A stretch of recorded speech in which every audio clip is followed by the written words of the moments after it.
right. Well, good afternoon, everyone. My name is Jamie, and I'd like to welcome you to Find Feathers, a dozen favorite haiku written by editors of The Heron's Nest with Scott Mason. In the next hour, Scott will share and discuss 12 of his favorite haiku, one apiece from each individual who served as an editor with The Heron's Nest, providing commentary on the qualities that can help haiku poets elevate their work. Scott has been an editor with The Heron's Nest since 2011 and is the author of The Wonder Code and Gratitude in the Time of COVID-19, both available on thewondercode.com. Scott's poems have received the top award in more than 24 international haiku competitions. As Scott presents today, please keep your mics muted, and I welcome you to send any questions you may have for Scott to me in the chat, and we can address them at the end if we have time. If not, you're welcome to follow up with him via email. And on that, Scott, please take it away. Thanks so much, Jamie. Can folks hear me? Okay. Thanks, Jamie. Can everyone hear me? Yeah, but you're all blurry. Well, yes, I apologize for that. My nimbus seems to be particularly strong today. Let's see now. Let me share my screen.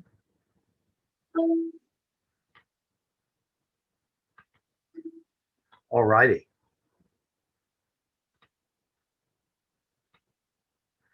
Okay. Thanks again, Jamie, and welcome to everybody. Let me begin by commending HSA and everyone who's been involved with this conference. It's been an amazing couple of days. My presentation will be something of a tribute. As the subtitle here indicates, it's first of all a tribute to my fellow editors at The Heron's Nest and each of those who've served before me. Of the dozen editors whose work I'll be discussing, I've had the personal pleasure of either working with or submitting to 11 of them. The single exception is Christopher Heron, the journal's co-founder and first managing editor. But I feel as though I've also worked with Christopher in a virtual sense because his imprint and innovations are still very much felt 22 years after The Heron's Nest first appeared. This is also something of tribute to the journal itself.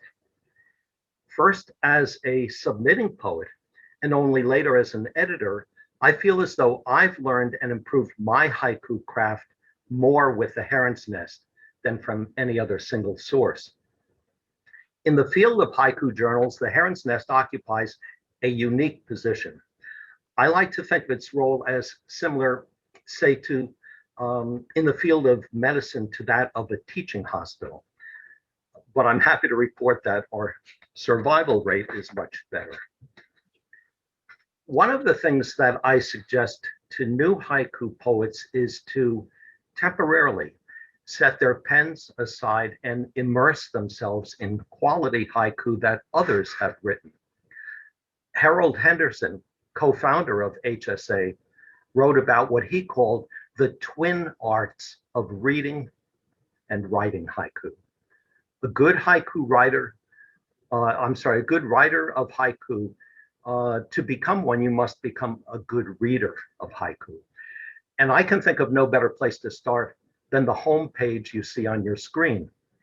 If you were to click the next to last tab on the menu bar of the actual home page, the tab that says Archives, that would be your gateway to more than 10,000 quality haiku. It's the only source I felt I needed when I wrote my first book, The Wonder Code.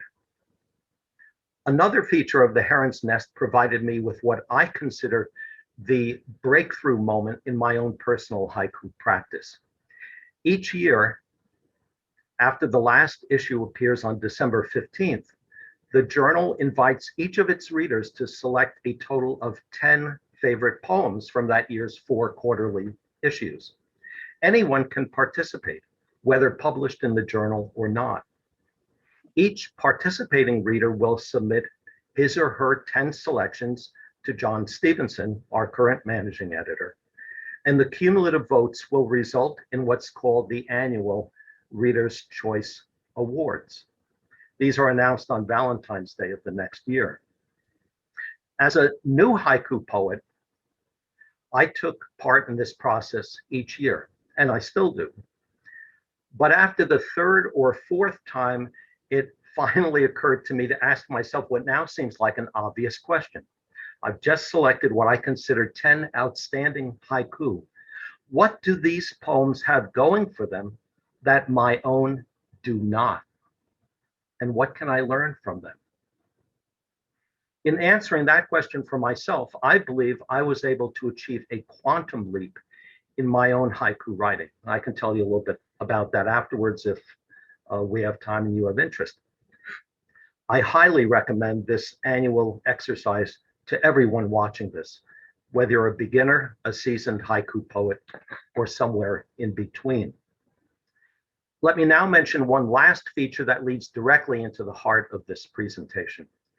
Like a number of other haiku journals, the Heron's Nest offers submitting poets a bit of guidance in terms of the type of work it seeks to publish. In our case, we identify specific qualities we consider essential to haiku. These are found in the Submit section of our website, the fourth tab on the menu bar you see here. But we also go a couple of steps further.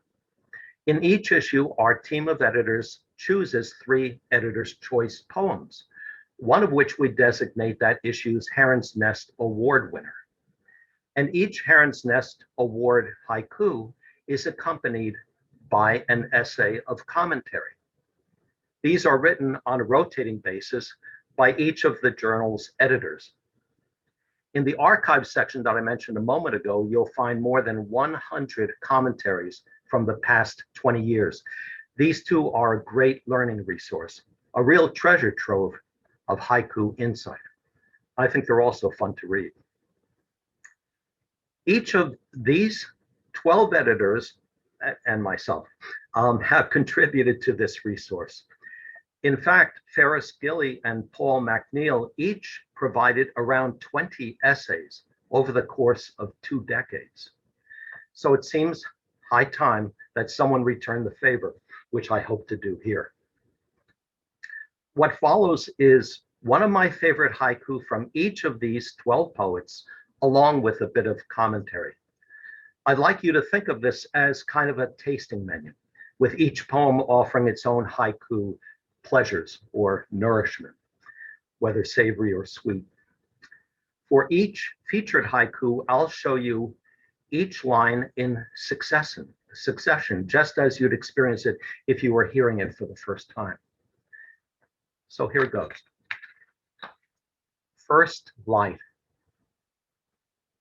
Everything in this room was already here. This by Christopher Heron. Christopher now lives in Washington State on the Olympic Peninsula. One's first reaction to this poem might be, well, gee, that's pretty obvious. But the initial sense of obviousness and the apparent logic of this may be accompanied by some deeper intuitive sense that perhaps there's more going on here. I certainly felt that curious tension on first reading this. I'm sure that the rational part of my brain responded by thinking, well, of course, everything in this room was already here. How could it not have been? But I know that the non-rational side of my brain felt this vague sense that just maybe not everything was in this room before it literally came to light. When each of us were infants, we would process the world as having disappeared when we closed our eyes.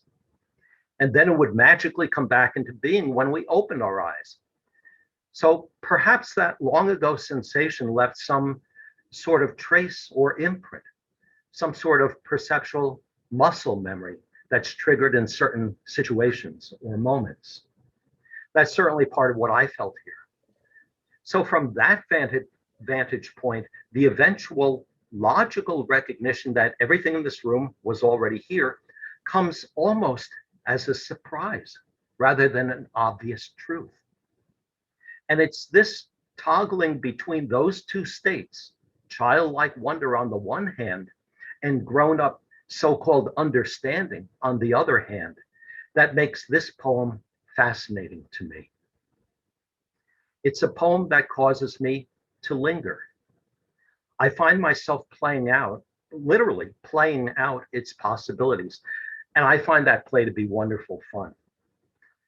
For those of you familiar with modern physics, there's also something in here vaguely reminiscent of the Schrodinger's cat thought experiment, where we have a simultaneous state of existence and annihilation. Christopher has pulled off quite a trick here. On to our next poem. Last night's rain cupped in a banana leaf. A small green frog. This by Ferris Gilly. Ferris lives in Georgia, although she and her husband have traveled extensively and once lived in Paraguay.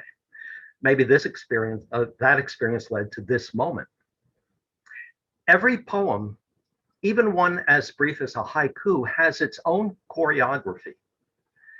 After hearing this poem's second line, you may very well have considered the first two lines to be the so-called phrase, since they feel like a unit.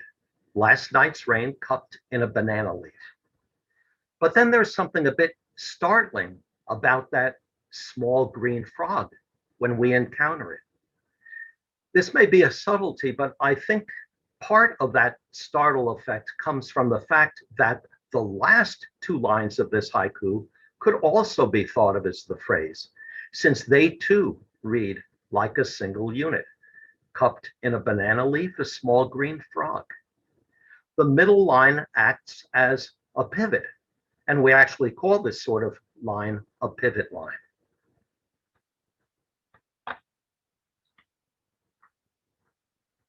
So here we have another kind of toggling sensation, one that puts us ever so slightly off balance.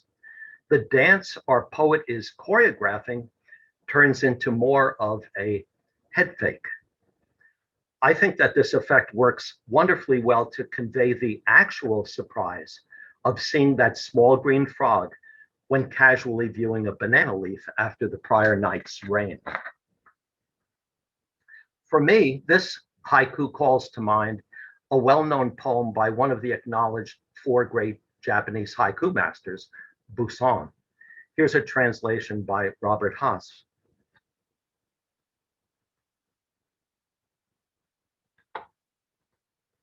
Evening wind, water laps the heron's legs.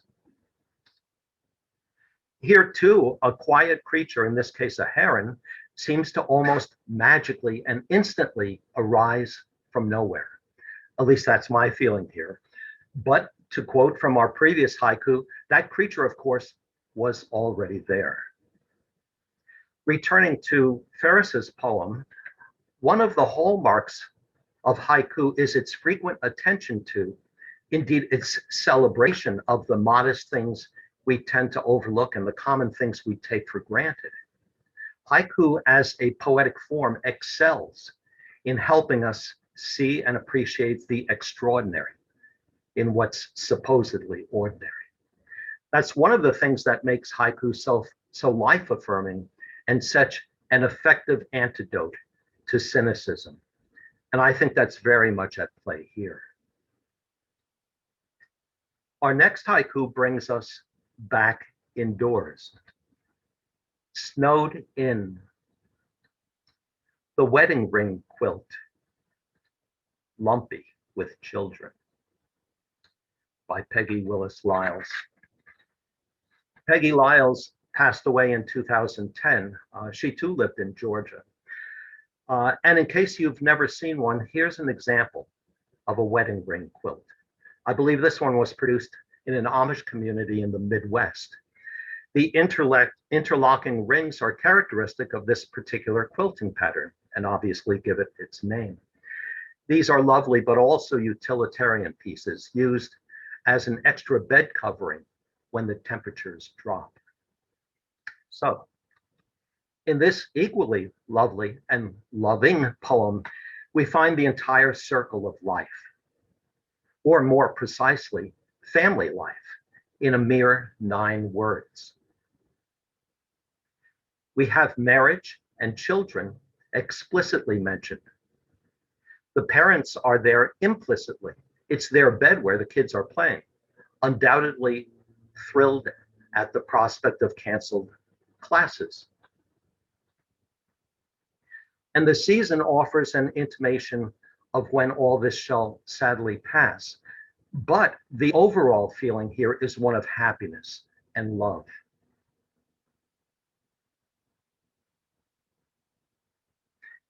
In this moment, at least, all is right in the world. Let me point out a few nice touches that speak to the art and craft of haiku. First, notice that there is a wonderful parallel going on here. We have the ground covered with a blanket of snow, deep enough for the family to be snowed in. And then we have the children covered by a quilt, and no doubt multiple layers beneath that quilt. There's depth here as well. But of course, there are also contrasts. And the parallel of those two coverings only helps to emphasize their differences. The snow is white, pristine, but lifeless. In contrast, the wedding ring quilt is probably colorful, like the one you just saw, and quite literally full of life. And then there's another sense effect. Snow, of course, is cold, but the quilt and the layers beneath ensure warmth. And this physical warmth not only furthers the sense of emotional, but also psychological warmth we feel here. The second nice touch I'd like to point out is Peggy's use of sound, both rhythm and phonics. The short I's in 5 of this poem's 9 words give it a lilting feel. That feel is only enhanced by the tripping rhythm of the poem's phrase in lines 2 and 3, the wedding ring quilt lumpy with children. Both of these effects just underscore the poem's mood and sense of meaning. To quote from the poet Alexander Pope, the sound must seem an echo of the sense. That certainly happens here. Last but not least, that phrase lumpy with children is not only descriptively vivid, but utterly delightful. Peggy's work never ceases to amaze and move me. Here's our next haiku, a rusted truck, the wheel wells filling with rhubarb. This by Paul MacNeil. Paul split his time between Florida and his family cottage on a lake in Maine. He passed away a couple of years ago, but his poem speaks in its own way to what endures. I personally find it reassuring, even uplifting. A number of you may have heard of terms like sobby and wobby. These are just expressions for certain kinds of moods or feelings that we all experience at one time or other. But the Japanese have actually applied names to quite a few of these. Because these moods so often play out in haiku and other forms of literature and art, they're commonly called Japanese aesthetics. In one of his lectures on these Japanese aesthetics, Alan Watts talked about wabi as, quote, a kind of amazing eternal reliability of nature, unquote. So it's my feeling that this poem is very much infused with a feeling of wabi. In spite of mankind's productions, in this case, a truck, nature will endure and prevail. This haiku half reminds me of the crumbling monument to a once mighty ruler in the poet Shelley's classic sonnet, Ozymandias, that some of you may have studied in school. I happen to feel a very personal connection to this poem because my wife and I live in an old house from the 1870s, and we always have the sense that nature is just barely being held at bay. We live with Wabi. On to our next poem, which begins with some more vegetation. Stubble field, a hawk and its shadow meet at the mouse, by Robert Gilliam. Robert lives in Texas, and I'm sure he witnessed rather than imagined this scene, which can only be described as striking. Yet how many of us would express it in quite this way? I think that this poem offers a great illustration of the Buddhist concept called beginner's mind.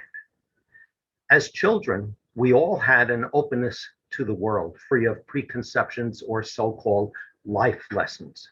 William Blake distinguished between innocence and experience in his two famous collections of poems. And beginner's mind is very much in that first camp of innocence. Here we have pure childlike observation and reporting. The first line simply sets the scene. We see stubble, so we know that the ground surrounding it is visible. I'd say that there's also an initial impression of quiet and stillness here. The second line introduces a living creature, a hawk. It also introduces that hawk's shadow, almost as if it's another creature. The third line brings us movement and a surprise convergence all at once. The mouse may have never known what hit him. Same thing with the reader. The third line literally comes out of the blue.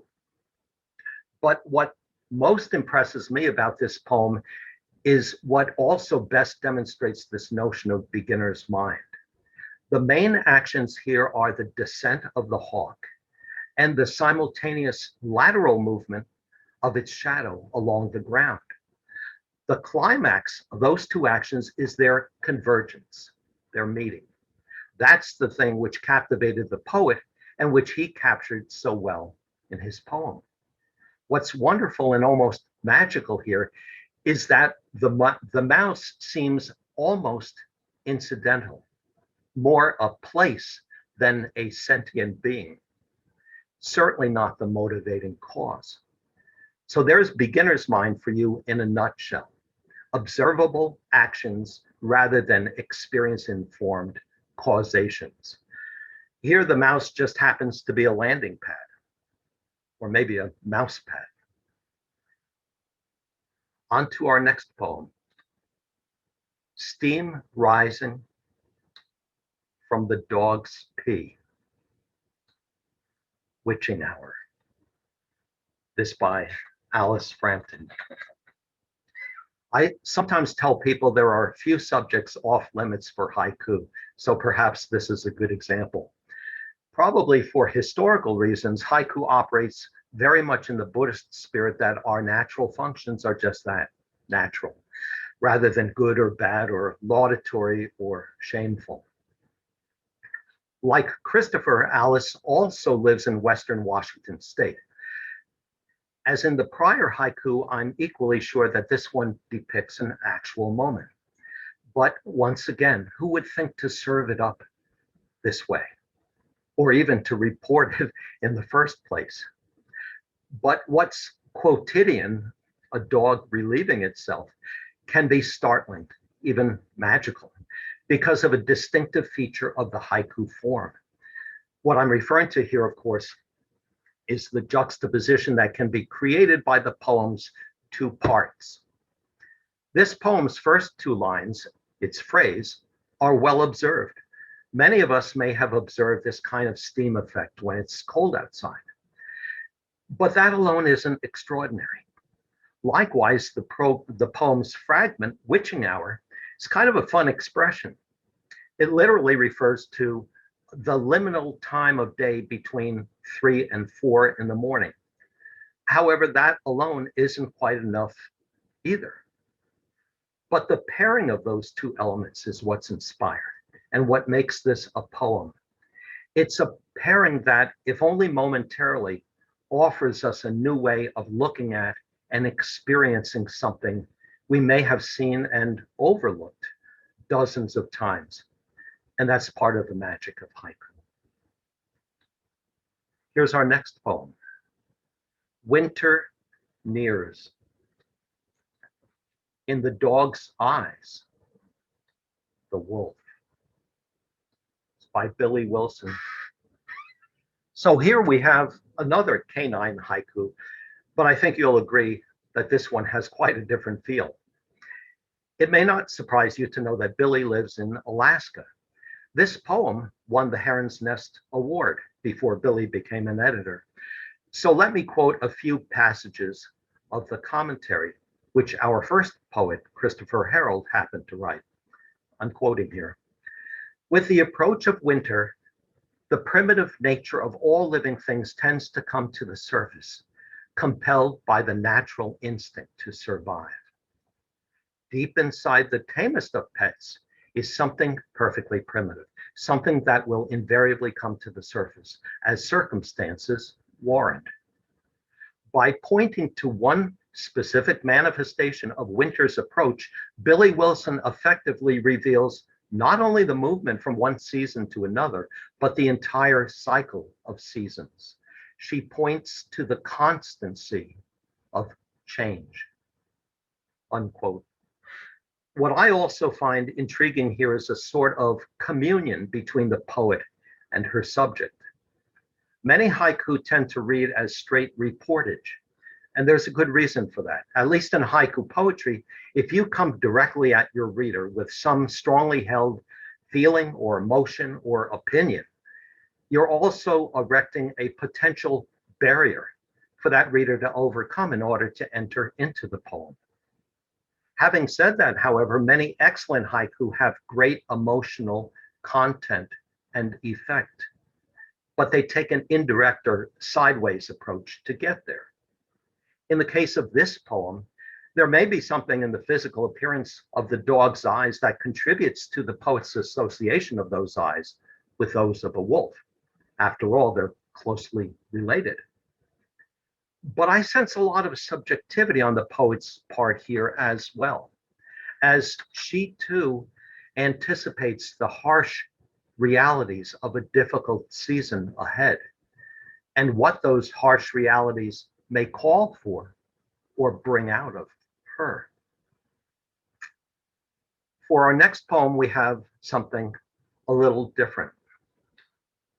Night Ocean. Death's puppeteer clears his throat, by Faye Aoki. Faye lives in San Francisco, and I think it's fair to say that she has one of the most distinctive and one of the most influential voices in English language haiku. I like to think of her as Our Lady of lateral thinking. So here we begin in the first line with something set in the world of our routine observation and experience, the ocean at nighttime. But in the second line, we're thrown a curve, death's puppeteer. What in the world or out of this world is going on here? But you know, it's a very interesting curve. Who would have thought of death as having a puppeteer? We're accustomed to thinking of death as being somehow in command. Anyway, I defy anyone to stop reading this poem at this point. So on to the third line. He clears his throat. Well, I hadn't seen that one coming either. On the other hand, I suppose there's no reason a puppeteer couldn't clear his throat. But what, if anything, does all this have to do with the first line? Actually, it all seems to fit together for me wonderfully on an intuitive level. If we find ourselves beside the ocean at nighttime, we may not be able to see the ocean if the moon isn't out. But we know that there's something big and powerful out there, just beyond us, certainly beyond our control. And we can hear as the waves break. We haven't yet fully experienced this vast primordial force, but we've just received an auditory reminder that it's out there. And sooner or later, it's coming. An amazing haiku. And now we come to our next poem. Biking downhill. An Amish girl with bonnet straps clenched in her teeth. It's by Julie Warther. In case you'd like some visual reference for this, here are a couple of photographs of Amish girls from the Midwest, perhaps near where Julie lives. Now back to the poem. I actually chose this haiku on a blind basis as my runner-up selection for the British Haiku Award a couple of years ago, out of a field of nearly 500 poems. So let me simply share with you what I wrote about it then. Here we go. This stop action image stopped me in my tracks. I imagine I'm not alone in having anticipated a last line, something like flapping in the breeze. But the surprising actual third line is perfect and perfectly logical. The girl's bonnet would certainly be left in her tracks if it weren't somehow reined in. Beyond such logic, however, lies a curious piece of intrigue. The Amish are members of a religious order populating a small number of North American rural communities. They are best known to outsiders for their plain traditional garb and their adherence to a pre-modern way of life. For instance, they don't use electricity or automobiles, favoring horse-drawn buggies inside. And even in some communities, bicycles aren't allowed. So what must this Amish girl be feeling as she hurtles downhill, clenching those bonnet straps in her teeth? Resolve? Exhilaration? Terror? Freedom? The answer is blowing in the wind. Unquote. I might also draw your attention here to that long and rollicking second line, which only builds the suspense and wonderfully sets up the clincher of a third line. The next poem gives us a change of pace. Twilight. A child's pail taken by the tide. It's by Sherry Hunter Day. Like Faye, Sherry also lives in California. A short while ago, I spoke about the Japanese aesthetic called wabi. I believe that this poem is a fine example of another aesthetic term, aware, spelled like our word aware. Our friend Alan Watts described the feeling associated with aware as, quote, the echo of what has passed and of what was loved, unquote. Aware is very much tied up with the Buddhist feeling of the transience of life, and it also carries a touch of regret. So what, you may ask, does that have to do with an inanimate object, a pail?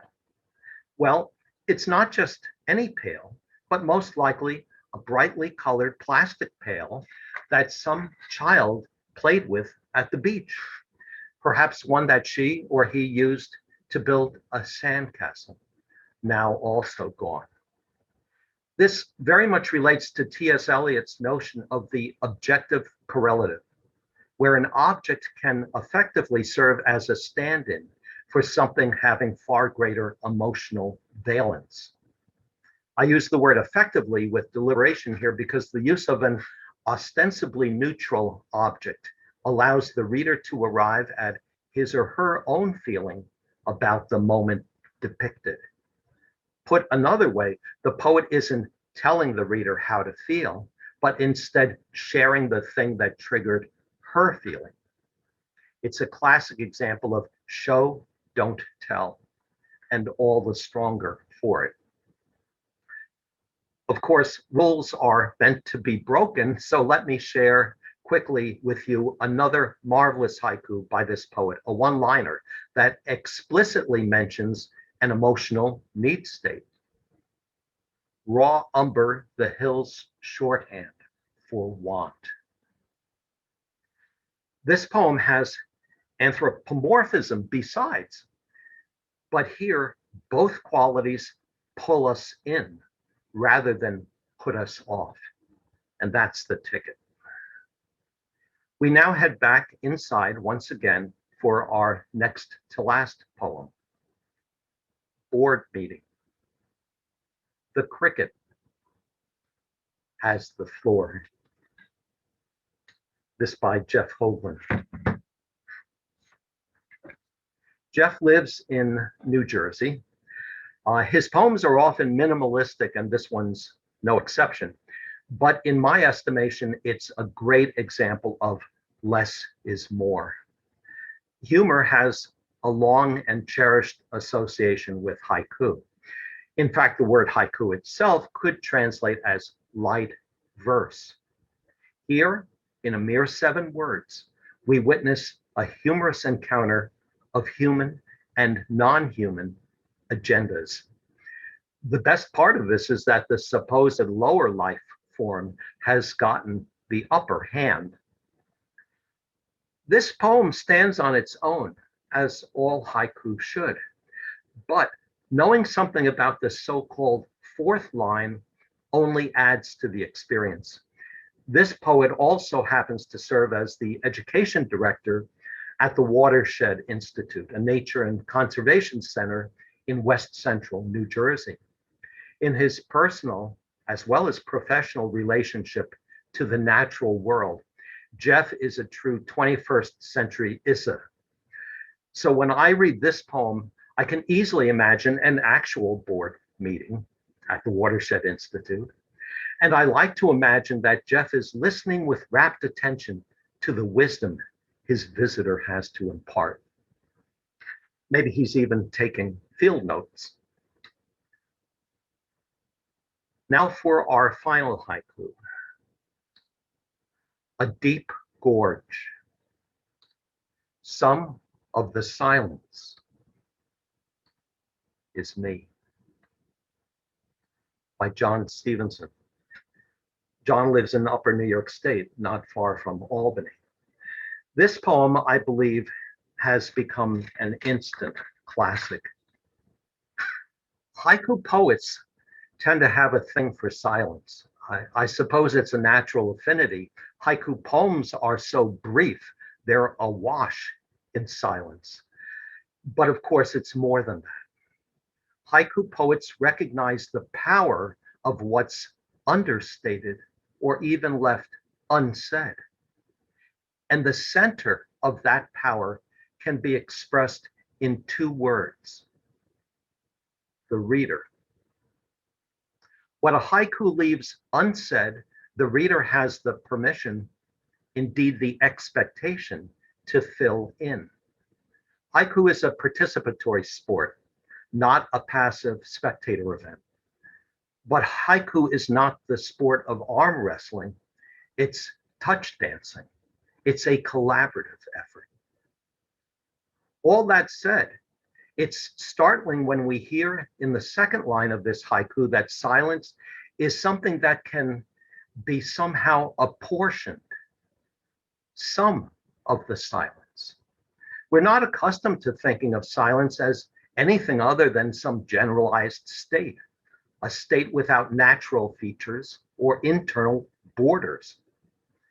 But then we have that amazing clincher of a last line. This poem may end with the word me, but I believe it comes from a place of humility.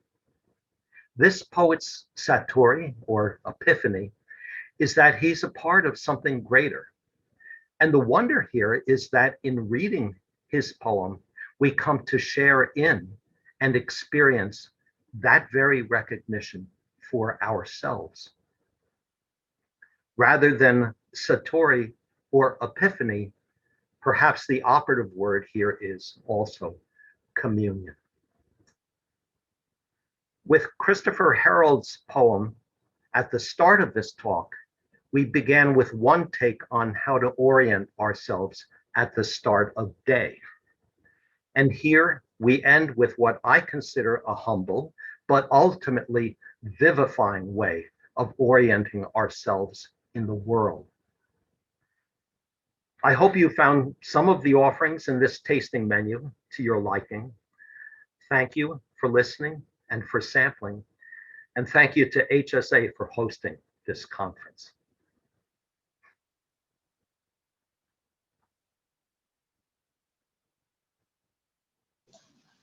Excellent. Thank you, Scott. Do we have any questions to put in the chat for Scott? We have a few minutes to take them.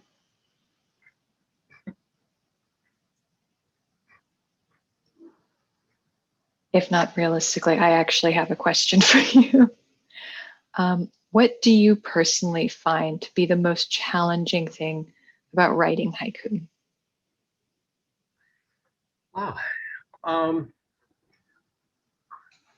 I would say that the most challenging thing is to get out of my own way.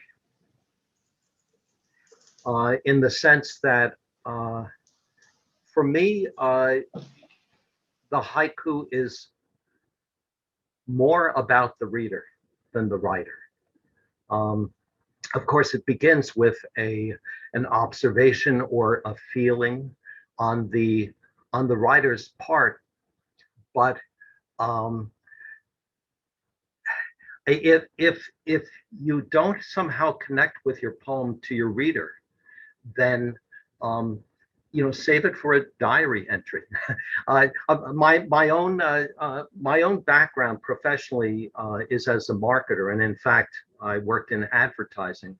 So I think I came into this with a natural proclivity towards trying to communicate with another party. In this instance, with a haiku, I'm not trying to sell anything. I'm trying to share. But at the same time, I think some of the skill sets are similar, and so I feel grateful for that background. But again, I think that it's one of the challenges. It's only natural to be sort of wrapped up in the thing that grabbed your attention, and so it takes some practice. It takes some discipline to not lose that feeling, but capture it in a way that can evoke essentially the same feeling. I think that one of the examples, Sherry Hunter Day's poem about the pail, I think does that quite marvelously, where she's not telling us how she's feeling, but I think that many people can get a feeling out of that. So thanks for the question.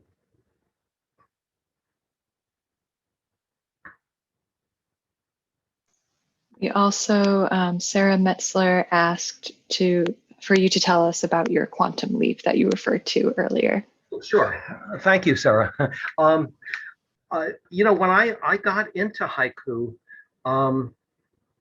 when I had tried my hand at writing non-haiku poetry, and I had the experience that maybe many of us have had, that I sent things out for publication and would wait for months for the ultimate, I like to call it declination or pass rather than rejection. But with haiku, one of the things that attracted me to haiku was that I thought it was more objective. I mean, this is more a commentary of where I was coming from. But I had taken a workshop on non-haiku poetry where a lot of people were sharing confessional poetry. And again, I don't think I was ready for that. And it was just sort of like too much information. And so what appealed to me about haiku was that it seemed objective. It didn't wear its emotions on its sleeve. But what happened to me in that third or fourth year of doing the Reader's Choice Award exercise was when I looked at the poems that I had chosen, and this hit me like a thunderbolt. Almost all 10 of them had really strong emotional valence. And so, but how they got there was the trick. I mean, they didn't come with their emotion flowing out at you, but it allowed you to participate in the emotion. So that for me was, and I was ready at that point. So that for me was a revelation number one, and number two, it was liberating in a certain kind of way because, and I found actually that I did have feelings, and I was able to express them in a way I was comfortable with in haiku, and yet convey what I was feeling. So again, this exercise, this reader's choice exercise, different people will get different things out of it depending on where they enter into it. In my instance, I entered the way I just described, and so I derived something what I consider very helpful, and I think that set a lot of my poems free.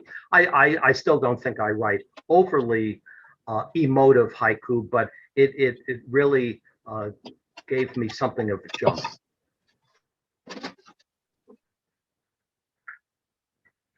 And I do have a question also from Brad Bennett. He asked if you could talk about the process of how the Heron's Nest team of editors chooses poems for each issue.